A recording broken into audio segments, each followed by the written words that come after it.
Hey everyone, welcome back to my channel. In today's video I have my October wrap-up, which I'm going to be honest is probably going to be the smallest wrap-up I ever do because I was completely blindsided by my Etsy shop sales this month. I have been 10 times busier with that than I was anticipating, so reading books has just not even been an option. I've been listening to some audiobooks, which is basically all I have on my list this month, except for the one book I managed to read. So let's just get right into that. So the first sort of 3 books I'm going to include are all part of the same series, I guess. And the first one is Vicious by L.J. Shen, and then I also read Ruckus and Defy, so I'm going to get into those. Vicious is basically an enemies to lovers kind of thing. Vicious is basically this really rich guy who now, he went to high school with this girl and they've graduated, they've gone off to college, whatever, and now it's their post-college years, and him and his 3 best friends are running this huge business together and living in different offices. And originally they're from California, and the one guy, Vicious, who this book is about, is in charge of the California office, I believe, but he moves to the New York office for a week or 2 and runs into this girl who he went to high school with, who actually lived, her parents were sort of his housekeepers, I guess. They lived on the same property, but she was in the other house for the employees, I guess, kind of thing. And so he runs into her, and basically he always had a thing for her but felt like he couldn't have her, so he basically tells her to get lost, and then she kind of this is very complicated. She kind of dates this other guy, Dean, which is one of the other guys that he runs the business with, and I think that's what makes him so against her, is when she does that. But he wasn't making a move so she could date whoever she wanted to, kind of thing. And it's basically just a story of them meeting each other again and him trying to persuade her to stay with him. And this one, I would say, was probably maybe a 3.5, 4 star for me. I don't think I would read it again, to be honest. It was good the first time, but it's just not something that I really loved, to the point where I would, I listened to this on audiobook, and I probably won't buy the physical copies just because it's not something that I feel I need to have in my collection, but it wasn't a bad read. And so the second book is called Ruckus, which basically focuses on, it's kind of a companion novel, it's not really a continuation of the previous story. And this one is about the guy, Dean, who dates the girl from the first book. And he ends up falling for her little sister, who has cystic fibrosis and basically has a shorter lifespan, I guess, so she's constantly thinking she doesn't want to get married or whatever because she doesn't want someone to give up their life to be with her, kind of thing, because she knows she's not going to be around as long as they are. But this guy is persistent in that he's going to pursue her, he's going to get her, and so this book is all about their story. This was another one that was probably 3.5, 4 stars for me. I wouldn't buy it, probably wouldn't read it again, but it wasn't bad.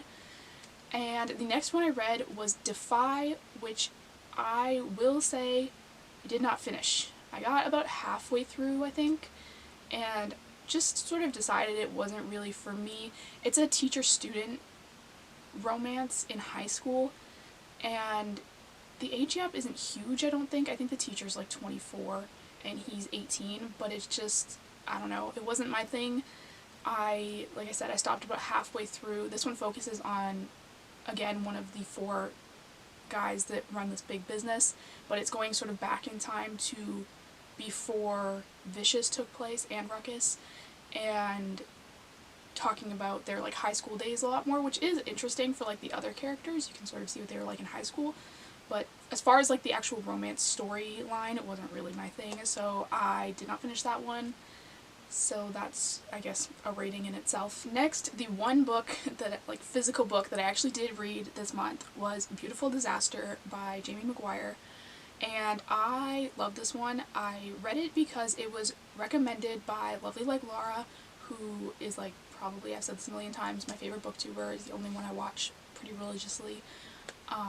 She recommends this one a lot. If you liked After, that you'll like beautiful disaster, and I can definitely see that connection there. It's very sort of similar in that it takes place on a college campus. It's kind of the college player who doesn't really settle down with the girl and then like meets the one girl that's going to change his mind, and they're like living together in like 5 days kind of thing. It's very much reminiscent of that, and so I really liked it. I personally did like After. I don't know if I would like After as much if I read it again now, but when I did read it, I did love it, so that's like how I sort of based my recommendation on that one. And so if you like that, you'd probably like this one. And I would probably give this a 4.5 stars, I would say. I don't know if it's necessarily 5, but it was something I really liked and would possibly read again, I think. So I think that's a good sign. There are other ones in the series. I'm not sure if I'm going to continue with those or just like leave it at that. Next, I listened to Maybe This Time by Kasie West, and I actually really like this one. I've only read one other Kasie West book, and it was By Your Side, the one where they're stuck in the library for the weekend.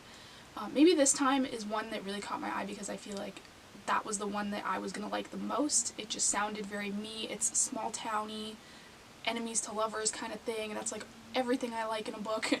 And so I did really like this one. I imagine it's probably going to be one of my favorite Kasie West books. I do want to get through all of them. I think next month I'm going to do a lot of Kasie West books because I do want to get through them all and do like a video comparing them all.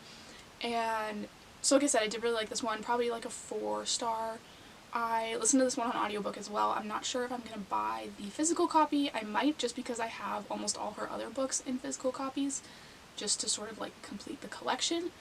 But I did really like it for her kind of books. And this one is basically about a guy who moves into this small town where this girl is living, and the girl is kind of obsessed with New York. Like, she wants to be a fashion designer, she wants to get out of this small town, and like that part of the book I wasn't really a huge fan of because I'm kind of the opposite. I feel like I've done the big city thing and now I'm like, okay, I'm ready to go to a small town. And so that part for me was sort of like unrelatable, but I understand the thought like behind it, like that people do feel like that. It's just not me. But basically, she lives in this small town, she's working for this floral shop, and she's waiting to apply for all these design schools because she's in her senior year. And this new guy moves in who is the son of what I would say is sort of the equivalent of Gordon Ramsay. His dad is this chef, but he's known for being like really rude and yelling at people all the time and stuff. But his career has basically like sort of flatlined. Like, he had his big successful show like 10 years before, and now like there's just nothing. Like, he's not crazy famous anymore. People still sometimes recognize him, but he's kind of past his prime, and so he's helping all these businesses sort of up their game, and he takes on the main character's best friend's parents' catering company, or maybe it's just her dad that runs the catering company. I'm not sure if they ever mention her mom, but he basically comes to this small town to work with the best friend's dad on his catering company. And so his son is always at these events, and the whole story takes place at all these various events throughout the year that the floral company and the catering company are both working at, which I thought was really cool because it just shows it, like, the different things that were going on in this small town, which again, being a small town supporter, that was something that I really liked. I found some of it was really reminiscent of Gilmore Girls. If you liked sort of the things that Stars Hollow does in that show, you'd probably like this book. They have like the big fall festivals and like the big events for like every single holiday, and so that was really cool as well. This one, I don't think I gave a ranking yet. Probably 4 stars for me. Like, maybe I would read it again, not 100% sure, but it was really good. Next was another recommendation from Lovely Like Laura, and that was Dirty Letters by Keeland and Penelope Ward. I feel like the title of this one is sort of misleading, not in that it's not true, but I just feel like I get why the book was titled this. I just feel like it sort of sends the wrong message about what the book is about, kind of thing. And this one's basically about a girl who has really bad anxiety, is agoraphobic, never leaves the house. She goes grocery shopping at 2 a.m. so that there's no one at the store, kind of thing. And she basically, her dad dies and she has to go to his apartment or his house, I think it's a house, and clean it all out after he's passed away. And she goes on this like road trip with her therapist to her dad's house and clears it all out, and when she's there she finds the mail that's being sent to the house, and there's a letter in it from her pen pal from when she was like in middle school, and she's like, I think she's 22 now, and there's a letter from him basically being angry that she stopped responding to him and that she's a jerk for ignoring him and all this like terrible stuff about her. And she's like, well, I didn't really like think about that because she's had all this like traumatic stuff happen in her life since then. She just sort of forgot about him, and she decides she's going to write him back, and basically they go back and forth for a little while before she decides she's going to just like show up at his house unannounced, and they supposedly don't know what each other looks like or like physical features in any sort of way that they would know if they saw each other, so she figures she's just going to go and he's not going to know who she is, and she's going to be able to find him, see what he looks like, and go back home. But that is not what happens, and so they end up sort of getting together, and he's trying to pretend he doesn't know who she is, and she's trying to pretend she doesn't know who he is, and it's like this whole thing. And it's really cute. I don't want to say too much more than that because it'll give stuff away that isn't given away in the beginning of the book. And so this one for me was probably like, again, maybe 3.5, 4 stars. Not sure I would read it again. I probably won't buy the physical copy of this one, but it was really cute and I did really like it. The most recent audiobook I've listened to is Pucked by Helena Hunting, and this one, I just started Pucked Up, which is number 2, which obviously I'm not going to finish before this goes up, but I liked the storyline. If you've watched any of my book videos, you know I'm a big fan of the hockey romance genre. It's my favorite sports romance genre. But my biggest complaint with this book is I've been listening to it on audiobook, and in the first book, in Pucked, the guy in it, the main guy, is Canadian, which I'm Canadian too, so like cool. But my main issue is that the guy narrating it is very, very obviously trying to do like a Canadian accent, and it is awful to listen to. It is, I almost stopped listening to it. The only reason I kept going was because his chapters were only like every 4 chapters or something. If it had alternated chapters, I don't think I could have gone through the audiobook, because there were parts that sound like he's trying to be like Irish or Scottish, and then there are parts that remind me of, this is so random, but that guy in Hannah Montana that's from Minnesota that they're all making fun of, and he talks like with this really weird accent. That is the same accent this guy is making that is reading the audiobook, and that is my biggest complaint as like a Canadian. I'm sure we have some kind of accent, but it sounds absolutely nothing like this dude is recording it as, and so that was something that just really, really bugged me.